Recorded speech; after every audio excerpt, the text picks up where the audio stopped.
ক্লাসের বিষয় হলো দুইটা, একটা হলো বিদআত আর একটা হলো শিরক। প্রথমে এই দুইটার পরিচয়, তারপরে হলো এই দুইটা যারা করে তাদের সাথে আমাদের সম্পর্কটা কেমন হবে। মূলত আলোচনা হলো এই দুইটা বিষয়।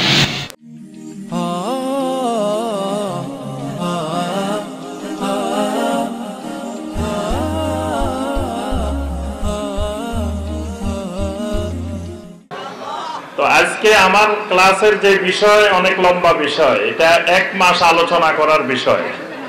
তা আলোচনা হবে মাত্র 25 মিনিট। 1 মাসের আলোচনা 25 মিনিটে, তাহলে মনোযোগ দিয়ে শোনা লাগবে। ইমাম তবারি রাহিমাহুল্লাহ, ইমাম তবারি নাম শুনছেন না? তাফসিরে তবারি আছে, তারিখে তবারি আছে। সর্বপ্রথম আহলুস সুন্নাহ ওয়াল জামাতের গুরুত্বপূর্ণ যে তাফসিরটি লেখা হয়েছে, এই তাফসিরটা হলো তাফসিরে তবারি। ইমাম তবারি রাহমাহুল্লাহ ছাত্রদেরকে বললেন যে আমি দুইটা কিতাব লিখবো, একটা তাফসির লিখবো কোরআনে কারীমের তাফসির, আর একটা ইতিহাস তারিখের কিতাব লিখবো। তো আমি চিন্তা করতেছি দুইটাই লিখবো 30,000 পৃষ্ঠা, 30,000 পৃষ্ঠা, মানে তাফসিরও হবে 30,000 পৃষ্ঠা, ইতিহাসও হবে 30,000 পৃষ্ঠা। ছাত্ররা বলতেছেন যে ওস্তাদ, এই যে 30,000 পৃষ্ঠা 30,000 পৃষ্ঠা লিখবেন, এত লম্বা তাফসির, এত লম্বা ইতিহাস তো আমাদের পড়ার মতো সুযোগ হবে না। কেউ পড়া শুরু করলে পড়া শেষ করতে করতে তার জীবন চলে যাবে। আপনি একটু সংক্ষিপ্ত করে লেখেন। পরে ইমাম তবারি রাহমাহুল্লাহ বললেন, ঠিক আছে, 30,000 পৃষ্ঠাকে আমি 3,000 পৃষ্ঠায় লিখবো খালি। তাফসিরে তবারিকে তিনি 3,000 পৃষ্ঠায় লিখছেন এবং তারিখে তবারিকেও তিনি 3,000 পৃষ্ঠায় লিখছেন। লেখার কথা ছিল 30,000 পৃষ্ঠা, সেটাকে সংক্ষিপ্ত করে তিনি 3,000 পৃষ্ঠায় লিখছেন। কিন্তু দেখবেন এখনো আপনি পুরা বাংলাদেশ খুঁজে কয়জন আলেম পাবেন বা কয়জন মুমিন পাবেন যিনি তাফসিরে তবারি একবার পড়ে শেষ করতে পারছেন। তো যদি 30,000 পৃষ্ঠা লিখতো তাহলে অবস্থা কি হইতো? 3,000ই তো আমরা পড়তে পারতেছি না। এই জন্য আলোচনা কম, আমাদের কাজ হবে বেশি, কথা কম কাজ বেশি। আমরা ইনশাআল্লাহ এই নীতিতে বিশ্বাসী। তাহলে আমরা আমাদের ক্লাস শুরু করি। ক্লাসের বিষয় হলো দুইটা, একটা হলো বিদআত আর একটা হলো শিরক।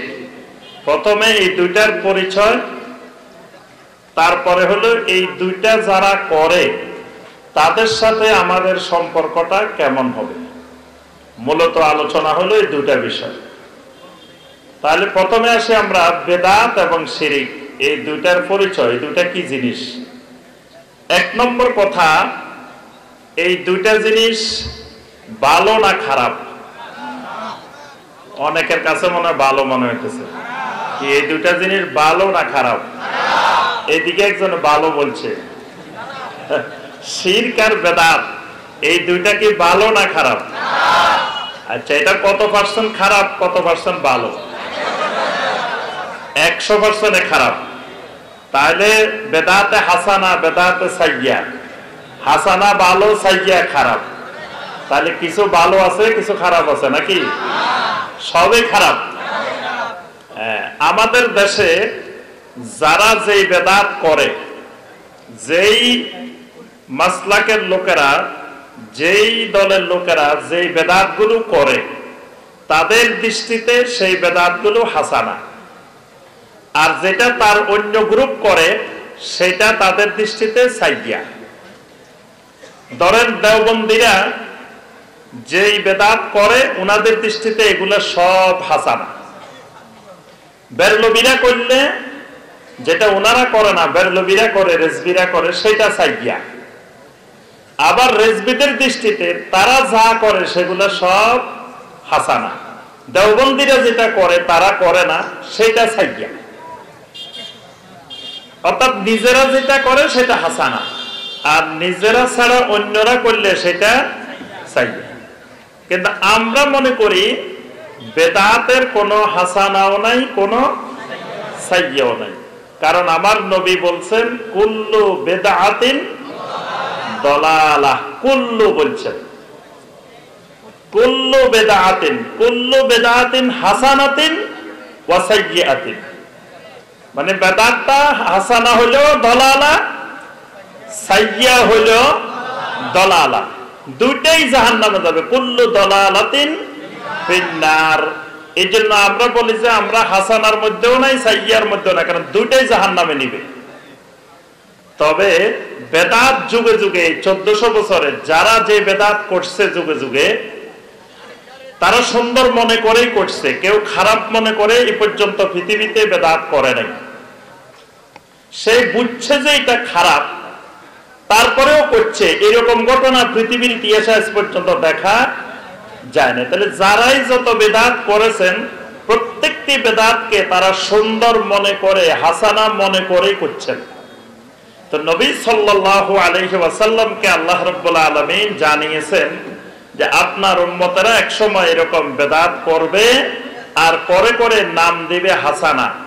এই জন্য নবী সাল্লাল্লাহু আলাইহি ওয়াসাল্লাম অসংখ্যবার, যতবার খুতবা দিতেন অসংখ্যবার নবী সাল্লাল্লাহু আলাইহি ওয়াসাল্লাম এই হাদিস বলছেন যে কুল্লু বিদআতিন দালালাহ, যে আমার উম্মতরা এটাকে হাসানা নাম দিলেও দালালা, সাইয়্যা নাম দিলেও।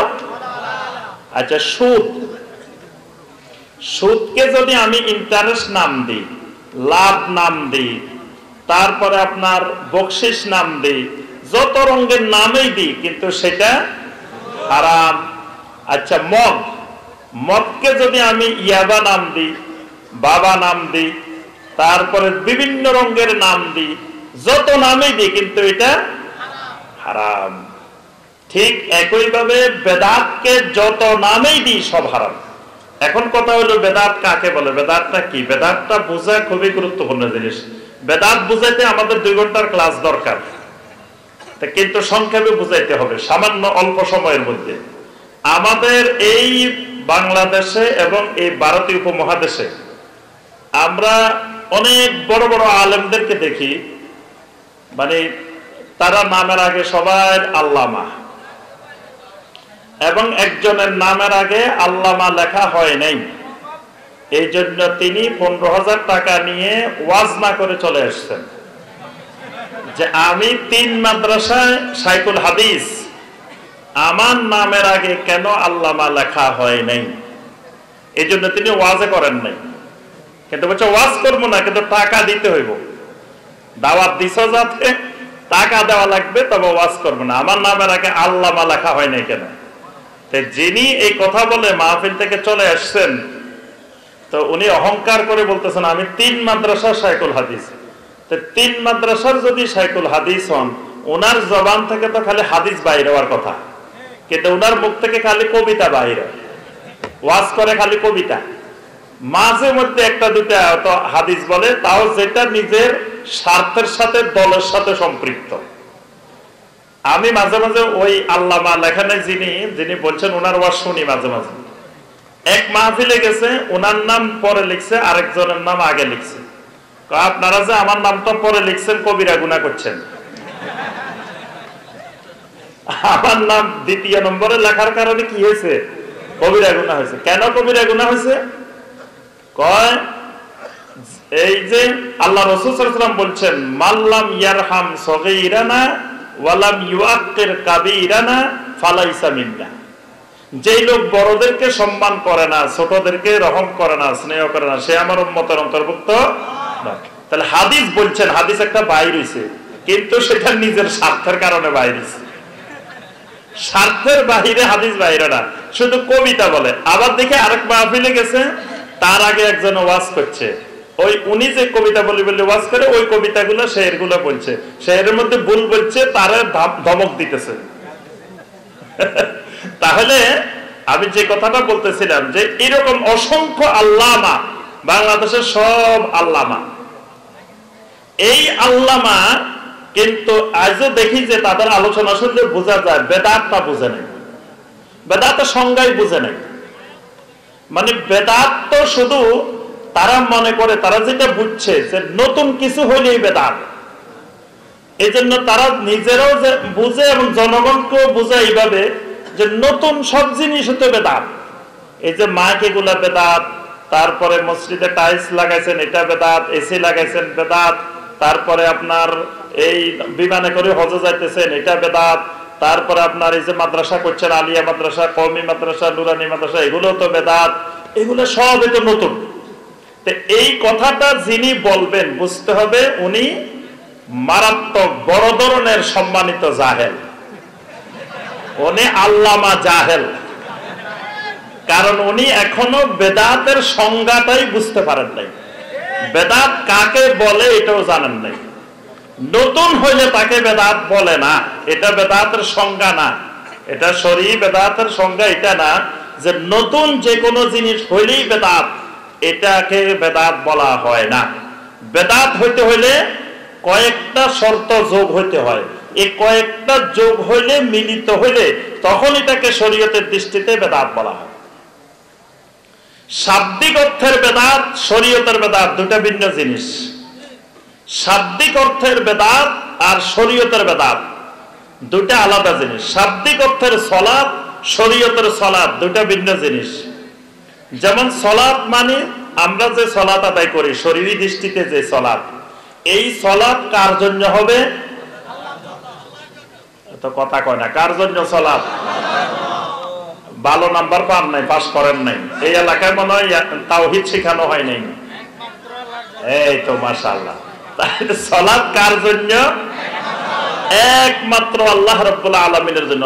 কুল ইন্না সলাতি ওয়া নুসুকি ওয়া মাহইয়ায়া ওয়া মামাতি লিল্লাহি রাব্বিল আলামিন, লিল্লাহি রাব্বিল আলামিন। সালাত হবে কার জন্য? একমাত্র রব্বুল আলামিনের জন্য। তাহলে আল্লাহ ছাড়া যদি কারোর জন্য সালাত আদায় করেন এটা কি হবে? শিরক হবে। আচ্ছা, এবার আপনারা এই সূত্রের আলোকে আমার আরেকটা প্রশ্নের জবাব দিবেন। আল্লাহ সুবহানাহু ওয়া তাআলা বলতেছেন ইন্নাল্লাহা ওয়া মালাইকাতাহু ইউসাল্লুনা আলান নবী ইয়া আইয়ুহাল্লাযীনা আমানু সাল্লু আলাইহি ওয়া সাল্লিমু তাসলিমা। কি পড়বেন? বালাগালুলা নাকি নাকি আল্লাহুম্মা সাল্লি আলা সাইয়্যিদিনা? আচ্ছা, এখানে দেখেন আল্লাহ পাক বলেন ইয়া আইয়ুহাল্লাযীনা আমানু সাল্লু আলাইহি, মানে সাল্লু আলান নবী, আমার নবীর উপরে কি করো? সালাত আদায় করো। একটু আগে আপনারা ফতোয়া দিবেন আল্লাহ ছাড়া কারো জন্য সালাত আদায় করলে শিরক হবে, তা আল্লাহ বলতেছেন আমার রাসূলের উপরে সালাত আদায় করো, এটা শিরক হবে না? কি এটা কি হবে? রাসূলের উপরে সালাত আদায় করলে কি হবে? শিরক হবে না? আল্লাহ তো বলতেছেন রাসূলের উপরে সালাত আদায় করার জন্য। সাল্লু একই শব্দ, সালাত। সাল্লু কামা রাআইতুমুনি উসাল্লি, নবী সাল্লাল্লাহু আলাইহি ওয়াসাল্লাম বলছেন না যে আমি যেমন সালাত আদায় করি তোমরা এরকম করো। তা আল্লাহ পাক এই শব্দটা দিয়ে বলছেন সাল্লু আলাইহি, আমার নবীর উপরে সালাত পেশ করো। তা আল্লাহ ছাড়া কাউকে যদি সালাত আদায় করেন এটা শিরক হওয়ার কথা না? তা শিরক হবে? কথা কয় না, হবে না। কেন হবে না? কারণ এই সাল্লু শাব্দিক অর্থের সালাত, শরীয়ী সালাত না। সালাতের শাব্দিক অনেকগুলো অর্থ আছে, আবার শরীয়তের দৃষ্টিতে একটা সালাত আছে। শরীয়তের দৃষ্টিতে সালাত হইতে হইলে এটার একটা সুনির্দিষ্ট পদ্ধতি আছে, সুনির্দিষ্ট সময় আছে, সুনির্দিষ্ট নিয়াত আছে। অনেকগুলোর সমন্বয়ে যখন হবে তখন এটা শরীয়তের দৃষ্টিতে সালাত। কিন্তু সালাতের আবিধানিক অনেকগুলো অর্থ আছে, শাব্দিক অনেকগুলো অর্থ আছে। তার মধ্যে একটা অর্থ হলো দরুদ। আল্লাহ পাক এখানে সাল্লু আলাইহি বলে যে সালাত বলছেন ওটা শরীয়তের সালাত না, ওটা দরুদ, শাব্দিক অর্থের সালাত। এই বেদাতেরও দুইটা দিক আছে, একটা শাব্দিক দিক, একটা শরঈ দিক। শাব্দিক দিক থেকে অনেক সময় নতুন কিছু হইলে এটাকে বেদাত বলা যায়, এটা শাব্দিক দিকের বেদাত, কিন্তু শরীয়তের বেদাত না। এই জন্য অনেক বেদাতি আহলুল বেদাত ওমর ইবনে খাত্তাব রাদিয়াল্লাহু তাআলা আনহুর একটা বক্তব্যকে বেদাতে হাসানার দলিল পেশ করে যে ওমর ইবনে খাত্তাব রাদিয়াল্লাহু তাআলা আনহু তারাবির জামাত দেখে বলছিলেন নি'মাতিল বিদআতু হাযিহি, এটা কতই না একটা উত্তম সুন্দর বেদাত। তো বলে যে ওমর ইবনে খাত্তাব রাদিয়াল্লাহু তাআলা আনহু তারাবির জামাত কায়েম করে উনি এটাকে সুন্দর বেদাত বলছেন, উত্তম বেদাত বলছেন, তাহলে বেদাতে হাসানা আছে। আচ্ছা, ওমর ইবনে খাত্তাব রাদিয়াল্লাহু তাআলা যেই তারাবির জামাত দেখে বলছেন কথাটা, এই তারাবির জামাত ওমর রাদিয়াল্লাহু তাআলা নিজে চালু করেন নাই, তারাবিও তিনি নিজে চালু করেন নাই, জামাতও তিনি নিজে চালু করেন নাই, দুইটাই নবী সাল্লাল্লাহু আলাইহি সাল্লাম চালু করছেন। তো উনি যদি নিজে চালু করতেন, রাসূল করেন নাই, উনি করছেন, তখন এটা উনি বেদাত বলতে পারতেন, শরীফি বেদাত বলতে পারতেন। কিন্তু উনি এখানে যে বেদাত শব্দটা বলছেন, এটা শাব্দিক অর্থের বেদাত বলছেন। শাব্দিক অর্থের বেদাত কেন বলছেন? যে নবী সাল্লাল্লাহু আলাইহি ওয়াসাল্লামের পরে দীর্ঘ সময় জামাত বন্ধ ছিল, আবু বকর রাদিয়াল্লাহু তাআলার যুগেও জামাত বন্ধ ছিল, তার সময় যখন জামাত চালু হলো তখন এটা শাব্দিক দিক থেকে আবার নতুন উদ্যমে চালু হয়েছে, এই কারণে তিনি এটাকে নি'মাতুল বিদআ বলছেন। তাহলে বেদাতের সংজ্ঞা হইতে হলে, বেদাত হইতে হলে শরীক কি কি লাগবে? এক নম্বরে এটা ইহদাস হইতে হবে। ইহদাস মানে যেটা নবী সাল্লাল্লাহু আলাইহি সাল্লাম করেন নাই, সাহাবায়ে কেরাম করেন নাই, তাবেঈনে কেরাম করেন নাই, তাবেঈনে কেরাম করেন নাই, এরকম নতুন ভাবে বানানো হয়েছে, এক নম্বর শর্ত। দুই নম্বর শর্ত, এটা ইবাদতের বিষয় হইতে হবে। ইবাদত, এটা ইবাদতের মাধ্যম বা ইবাদতের উপকরণের সাথে সম্পৃক্ত না। যেমন মাইক, এটা ইবাদত না, এটা ইবাদতের একটা উপকরণ, মাধ্যম। মসজিদ ইবাদত না, মসজিদের টাইলস ইবাদত না, মসজিদের মাইক ইবাদত না, বিমানে হজে যায় বিমান ইবাদত না, এগুলো ইবাদতের এক একটা মাধ্যম, এক একটা উপকরণ। এজন্য এগুলোর সাথে বেদাতের কোনো সম্পর্ক নাই। শরীয়ী বেদাত হইতে হইলে এটা হইতে হবে ইবাদতের বিষয়। এজন্য নবী সাল্লাল্লাহু আলাইহি ওয়াসাল্লাম বলেছেন, মান আহদাসা ফি আমরিনা হাযা, ফি আমরিনা মানে ফি দীনিনা ফি শারঈনা, দুই নম্বর শর্ত। তিন নম্বর শর্ত, বেদাতটা দলিল বিহীন হবে, দলিল বিহীন, মিম্মা লা আসলা লাহু ফিশ শারঈ, শরীয়তে এটার কোনো দলিল থাকবে না। বেদাতের দলিল নাই, যদি দলিল দেয় ওটা গায়ের জোরে নিজের ইচ্ছা মতো দলিল বানাইছে। সাহাবায়ে কেরামদের কাছে এটা দলিল ছিল না, তারা নিজের মতো করে দলিলটা বানাইছে। এটার আমরা উদাহরণের দিকে এখন যাওয়ার সময় নেই। চার নম্বর শর্ত, একই ইবাদত কোন সময় সুন্নত হয়, আবার সময়ের ব্যতিক্রমে, স্থানের পরিবর্তনে এটা বেদাত হয়। মানে যেই স্থানে যেই ইবাদতটা, যেই সময়ে যে ইবাদতটা, সেই সময় পরিবর্তন হয়ে গেলে বেদাত হয়ে যায়, স্থান পরিবর্তন হয়ে গেলে বেদাত হয়ে যায়। যেমন ধরুন 5 ওয়াক্ত সালাতের আযান, এটা কি সুন্নত না বেদাত? সুন্নত। 2 ঈদের নামাজ, ঈদের নামাজের আযান হয় জি, তাহলে সেখানে যদি কেউ আযান দেয় বেদাত। তাহলে আযান এক সময় দিলে সুন্নত, আরেক সময় দিলে কি হয়? বেদাত হয়। তাহলে স্থানের পরিবর্তন, সময়ের পরিবর্তন, এই স্থান সময় এগুলো গুরুত্বপূর্ণ বিষয় ইবাদতের জন্য। তাহলে আমরা মূলত বুঝলাম যে বেদাতের সংজ্ঞাটা বুঝলাম, পরিচয় বুঝলাম। এবং সমাজে বেদাত আছে কি নাই আমাদের দেশে? এইদিকে নাই, কুমিল্লার দিকে নাই, ফতেহাবাদের দিকে নাই, অনেক বেদাত আছে, আমরা সবাই কম বেশি জানি। আচ্ছা, এরপরে আসেন আরেকটা বিষয়, শিরক। শিরক কাকে বলে? শিরকের পরিচয়, শিরকের সংক্ষিপ্ত পরিচয় হলো আন্নাহু তাশরীকু গায়রিল্লাহ মা আল্লাহ ফিল ইবাদাহ, আল্লাহর ইবাদতের মধ্যে আল্লাহ ছাড়া গায়রুল্লাহকে যদি সম্পৃক্ত করা হয় তাহলে সেটা শিরক হয়ে যায়। যেমন সেজদা, সেজদা একমাত্র আল্লাহর জন্য।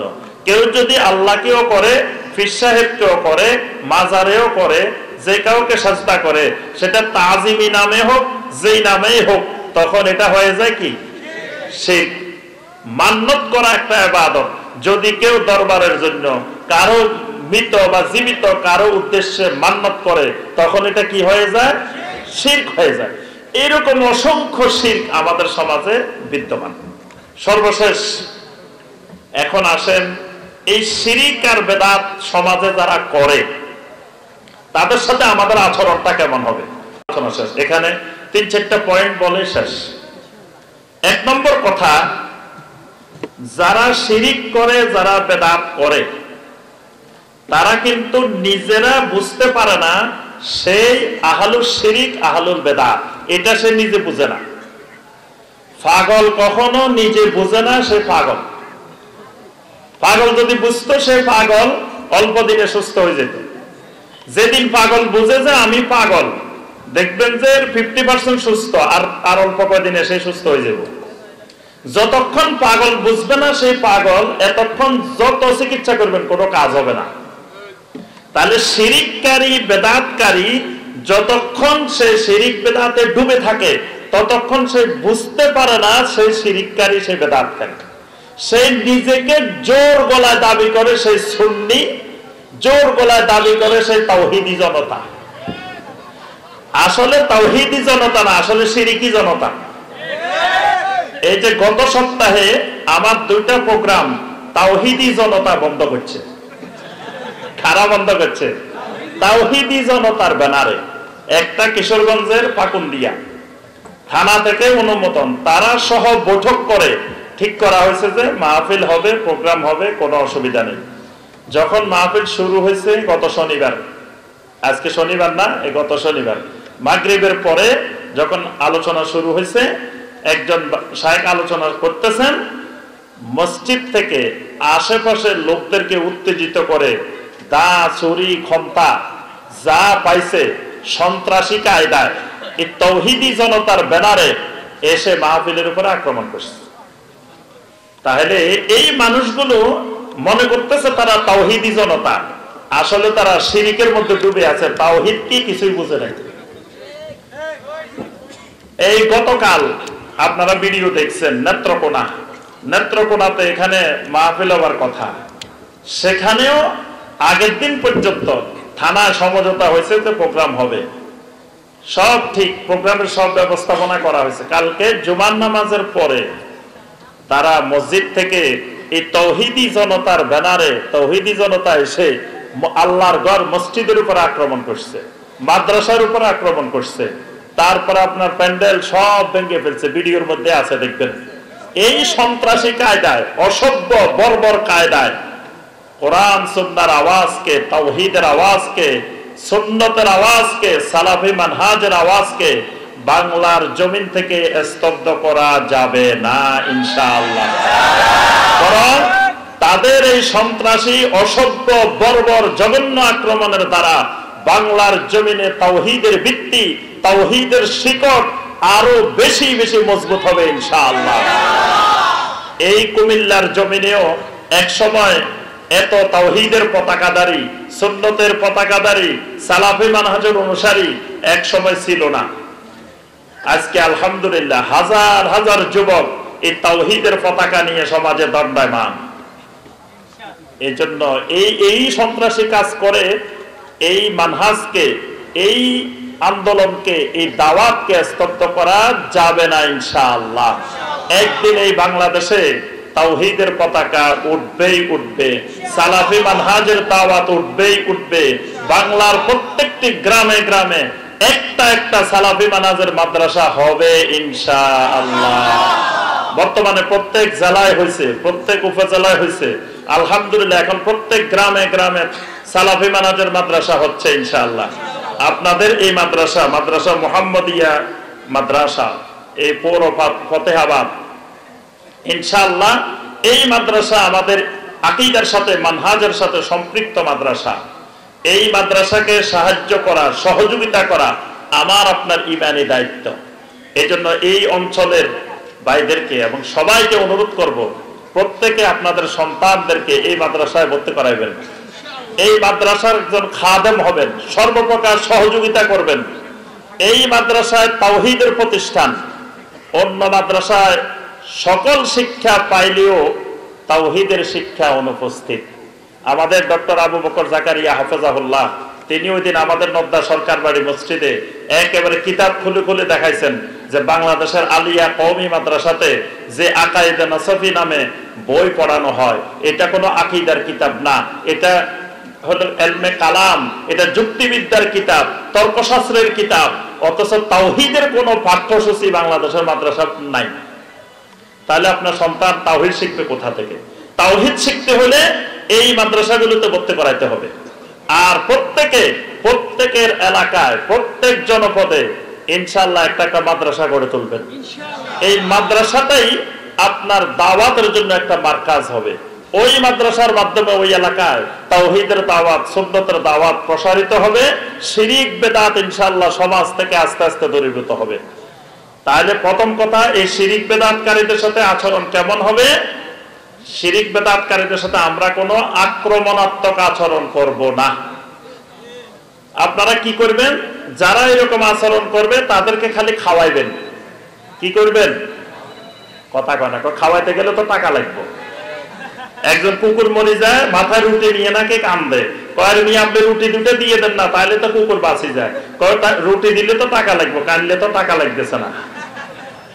এখন খাওয়াইতে হলে টাকা লাগবে, কিন্তু যারা এই কাজ করে খাওয়াইবেন। নবী সাল্লাল্লাহু আলাইহি ওয়াসাল্লামকে জিজ্ঞাসা করা হয়েছে আইয়ুল ইসলামে খায়র, নবী সাল্লাল্লাহু আলাইহি ওয়াসাল্লাম বলছেন তুতিউমুত তাআম, মানুষকে খালি খাওয়াইবা। এইটার রেজাল্ট আমি বাংলাদেশের শত শত জায়গায় পাইছি। অনেক মসজিদের ইমাম সাহেব তার আর কোনো কাজ নাই, তার মিশনে হলো সেই মসজিদে বসে বসে তার এলাকায় ঢোল তবলা নিয়ে গান বাদ্য করে, সেটার বিরুদ্ধে তার কোনো কথা নাই। তার মসজিদের প্রথম কাতারে সুদখোর, ঘুষখোর, জেনাখোর সবাই নামাজ পড়ে, তার কোনো বক্তব্য নেই।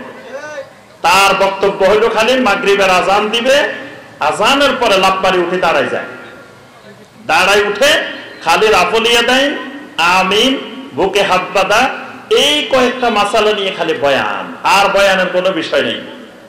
আর এই সময় বয়ানটা করে যাতে কেউ 2 রাকাত সুন্নাত পড়তে না পারে, এই উদ্দেশ্যে বয়ানটা করে। এটা আরেক বেদাত চালু করছে। তা অনেক জায়গায় এরকম করে। তা ভাইয়েরা বলে যে সাহেব কি করা, আমরা কি করতে পারি? আমি বলছি ওই ইমাম সাহেবের খালি দাওয়াত দিয়ে দিয়ে খাওয়ান, আর কিছু করার দরকার নেই। ওষুধ একটা খালি খাওয়ান। কয়দিন খাওয়াইছে, পকেটে 100-200 টাকা দিছে, আস্তে করে বন্ধ হয়েছে। এটা বিরাট ওষুধ। এই জন্য যে এলাকায় দেখবেন ইমাম সাহেব এরকম উলট পালট করতেছে, বেশি লাফাইতেছে, তা আপনি খালি দাওয়াত দিবেন, খাওয়াইবেন, পকেটে মাঝে মধ্যে 100-200 টাকা দিয়ে দিবেন, দেখবেন আস্তে আস্তে আস্তে আস্তে ঠান্ডা। আর এগুলা নিয়ে কোনো তর্ক বিতর্ক, কারণ তারা সুদখোর ঠান্ডা করে রেখেছে, সুদের বিরুদ্ধে কথা বলে না, ঘুষখোর ঠান্ডা করে রেখেছে, মদখোর ঠান্ডা করে রেখেছে, সবাই ঠান্ডা করে রেখেছে। আপনি ঠান্ডা করেন না, আপনি খালি যাই এটা কোন হাদিসে পাইছেন, এটা কোথায় পাইছেন, আপনার বয়সে কিন্তু অতিষ্ঠ। সে একটা মসজিদে যদি একটা সালাফি মানহাজের অনুসারী থাকে, ওইটার আতঙ্কে ইমাম সাহেবরা রাত্রে ঘুম হয় না, সে সার্বক্ষণিক ভয় আছে, কোন সময় আসি ধরে। ওই দিন একজন বলতেছে যে ভাই আমারও শেষ পর্যন্ত আসি কইছে, দৌড়িয়েন ভাই, মানুষের সামনে দৌড়িয়েন না, একটু গোপনে গোপনে দৌড়িয়েন। মানুষের সামনে ধরলে শরম লাগে, এগুলো তো আমরা পড়াশোনা করি না, এখন আসি মানুষের সামনে আপনারা জিজ্ঞাসা করেন তো শরমের কথা, গোপনে গোপনে দৌড়িয়েন। তাহলে আপনার ওষুধ হলে কি করবেন? 1 নম্বর করণীয় খাওয়াইবেন, খালি খাওয়াইবেন, হাদিয়া দিবেন, দেখবেন ইনশাআল্লাহ বিরোধিতা কমে যাবে। এরপরের কথা, তাদের জন্য আল্লাহর কাছে দোয়া করবেন যে আমরা তাদের জন্য, তাদের উপরে কোনো আক্রমণও করব না। আজ পর্যন্ত দেখেন পুরা বাংলাদেশে একটা নজির নাই কোন আহলে হাদিস মসজিদ থেকে একজন হানাফি মুসল্লি বের করা হয়েছে, এই নজির পুরা বাংলার জমিনে কোথাও নাই। আছে? কিন্তু অসংখ্য হানাফি মসজিদ থেকে আহলে হাদিসদের বের করা হয়েছে, এটার নজির অসংখ্য। বাংলাদেশের এই মাথা থেকে এই মাথা সব জায়গায় আছে। আহলে হাদিসদের সালাফি মানহাজের মাহফিল বন্ধ করা হয়, এটা অহরহ, প্রতিদিন, প্রতি সপ্তাহে ঘটনা ঘটে। আজ পর্যন্ত আহলে হাদিসরা কোন হানাফির মাহফিল বন্ধ করছে, এই নজির বাংলার জমিনে নেই। তাহলে এই মানহাজের বৈশিষ্ট্য হলো এটা শান্তিকামী মানহাজ। এবং কয়দিন আগে আপনার এই যে একজন বক্তা আছে, আপনারা সবাই চিনেন, তাহেরি, ওই বক্তা বলছে যে আমি আহলে হাদিস এলাকায় যাই, আহলে হাদিসদের মাঝখানে বসি মাহফিল করি আসি। তার অর্থ কি? যে আহলে হাদিসরা এই ধরনের জঘন্য বক্তা যাওয়ার পরেও আহলে হাদিসরা কিছু করে নাই। আহলে হাদিসরা কত শান্তিকামী মানুষ যে তারা এই জাতীয় বক্তা তাদের এলাকায় গেছে। আহলে হাদিসরা কিন্তু আহলে হাদিসদের মাহফিলে কোরআন সুন্নাহর বাহিরে কোনো কথা বললে, এরকম নাচানাচি লাফালাফি করলে আহলে হাদিসরা মারি স্টেজ থেকে নামাই দিত। আমি একদিন, আমার টাইম শেষ, আমি শাইখ এসে গেছেন, আমি একদিন এই টাঙ্গাইল সখীপুর মাহফিলে গেছি। তা আমার আগে এক বক্তা, উনি এই মানহাজের বক্তা না, সালাফি মানহাজের বক্তা না, মানে অন্য মানহাজের বক্তা। এখন উনারা কি কারণে কেমনে কেমনে দাওয়াত দিয়ে ফেলছে কালেকশন করার জন্য, কালেকশন করবে। আচ্ছা, এখন সভাপতি সাহেব ওনার পাশে বসা, তা আমারও বলতেছে সাহেব আপনি খাইতেই ঘুমান, আপনার আলোচনা রাত 10টায়। তা আমি তো বসে রয়েছি নিশ্চিন্তে যে আমার আলোচনা 10টায়। তো কতক্ষণ পরে ওই বক্তা যিনি কালেকশন করবো উনি মানে বালাগালুলা পড়া শুরু করছে, তারপরে এটা সেটা পড়া শুরু করছে। সভাপতি সাহেব ধমক দিচ্ছে এগুলো বন্ধ করেন, কোরআন হাদিসের কথা বলতে পারলে কিছু বলেন, না হয় ওয়াজ বন্ধ করেন। আচ্ছা, তারপর হে কোরআন হাদিসের কথা বলবো, কোথা থেকে তো কোরআন হাদিস জানেই না, আবারও সেই আগুলো শুরু করছে। তখন সভাপতি সাহেব কালেকশনও দরকার নেই, কিচ্ছু দরকার না, আপনি উঠেন। নামাই দিছে, নামাই দিয়ে আমাকে সবাই আসছে, শাইখ আসেন আসেন আসেন, শাইখ ওই বক্তার ওয়াজ শেষ, আপনি উঠে যান। আমি কি ঘটনা কি আমার ওয়াজ 10টায়, এখন বাজ নাই 9টা, এখন কয় আপনার ওয়াজ, কয় এই যে আহলে সভাপতি সাহেব নামাই দিছে। তাহলে আহলে হাদিসের বৈশিষ্ট্য হলো কোরআনে কারীম সহিহ হাদিসের বাহিরে কোন বক্তা তাদের মঞ্চে তাদের এলাকায় কথা বললে তারা কিন্তু নামাই দেয়, বের করে দেয় সাথে সাথে। কিন্তু এই জাতীয় বক্তা আহলে হাদিস এলাকায় যে মাহফিল করে আসছে, নাচানাচি করে আসছে, গান গাই আসছে, তাও আহলে হাদিসেরা কোনো বাধা বিপত্তি দেয় নাই, আক্রমণ করে নাই। দেখেন, তাহলে বোঝা যায় এই দেশে একমাত্র শান্তিকামী মানহাজ এই সালাফি মানহাজ।